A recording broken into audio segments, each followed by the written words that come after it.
మీరు నిజంగా అంత అభివృద్ధి అంత డెవలప్మెంట్ చేసింటే ఒక ఓటరుకు 2,000 రూపాయలు పంచాల్సిన అవసరం ఏమొచ్చింది మీకు? అంటే మీలో ఓటమి భయం అనేది స్టార్ట్ అయింది. మీ నాందికి అంటే మీ ఓటమికి మీ పతనానికి నాంది స్పష్టంగా మీ మొగాల్లో బాగా కనపడుతుంది. లేదంటే జగన్మోహన్ రెడ్డి ఏంది సొంత కాన్స్టిట్యున్సీలో ఈరోజు ఓటుకు 2,000 రూపాయలు పంచే పరిస్థితికి ఆ దీనస్థితికి వచ్చినాడంటే స్పష్టంగా ప్రజల్లో వ్యతిరేకత ఉందని వాళ్ళ ఓటమిని వాళ్ళే తీర్మానంగా అంగీకరించినట్లయిందే కాదా? వ్యతిరేకత ఉందని ఓటుకు 2,000 పంచుకుంటే దీనస్థితికి వచ్చినారంటే నైతికంగా మేము విజయం సాధించినట్లే. రెండోది, జగన్మోహన్ రెడ్డి ప్రతి మీటింగ్లో కూడా పేదవాడికి పెత్తందారికి జరిగే యుద్ధం అని చెప్తా వచ్చినాడు.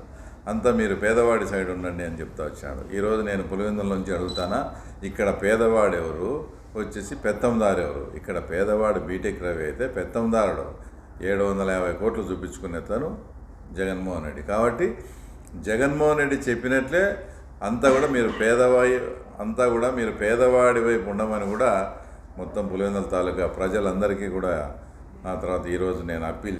అగ్రికల్చర్ పరంగా వస్తే రైతులకు డ్రిప్ సిస్టమ్ 4 ఏళ్ళు ఎత్తేసి తర్వాత ఇప్పుడు పైపులు లేకుండా ఉత్తర డ్రిప్ ఇస్తా ఆ సిస్టాన్ని నాశనం చేసింది ఆ కుటుంబానికి జరిగిన మేళ. ఇన్సూరెన్స్లు ఎక్కడన్నా వస్తాయా? లేక ప్రతి రైతుకు అసలు ఉరితాళ్ళలా అది బిగించే మోటార్లకు మీటర్లు బిగించేది ఆ కుటుంబానికి చేసిన మంచిగా? ఏ రకంగా నువ్వు మంచి చేస్తున్నావు? నిజంగా మేము కూడా తర్వాత వైకాపా నాయకులకు కూడా హెచ్చరిస్తాను. మేము ఫ్యాక్షన్ కుటుంబం నుంచి వచ్చాం. 2 మనుషులను పోగొట్టుకునే కుటుంబం మాది.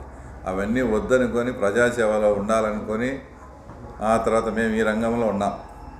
మా ఏజెంట్లకు కానీ తాలూకాలు ఎక్కడైనా కానీ చిన్నపాటి అవమానం జరిగినా మా ఏజెంట్లను ఏదన్నా ఇబ్బంది పెట్టి తర్వాత నన్ను మళ్ళీ ఫ్యాక్షన్ వైపు దయచేసి లాగద్దండి.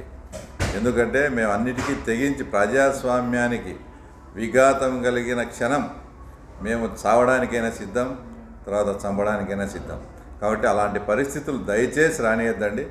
ప్రశాంత్ బిందుల్లో స్థానికంగా లేనోళ్ళను ఐడెంటిఫై చేసి అవన్నీ కూడా ఎవరు లేరో అవన్నీ దొంగ ఓట్ల రూపంలో మార్నింగే అంటే పొద్దున్నే మళ్ళీ జనరల్గా అది మధ్యాహ్నం సాయంత్రం జరిగే ప్రక్రియ జనరల్గా పులివెందుల్లో.